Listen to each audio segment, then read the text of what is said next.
Hello guys, in this video I'm going to show you where to find the tracked flights in the British Airways application. The first thing you need to do is enter the app. After you are done with that and you are in the home page, you should look at the top of your left corner and there you will see three lines. Press on it. And here if you scroll down a little bit, you will be able to find the tracked flights section. Just press on it. And here in this page you will be able to see all the flights that you are tracking. In my case I don't have anything in this page because I didn't really use this application so far, especially for flying.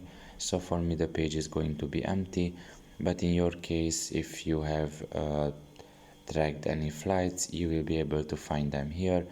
If not, you can just press on track a flight and basically enter here the details about the flight and everything, and press find flights, and after that you can just track it. So pretty much this is all about it.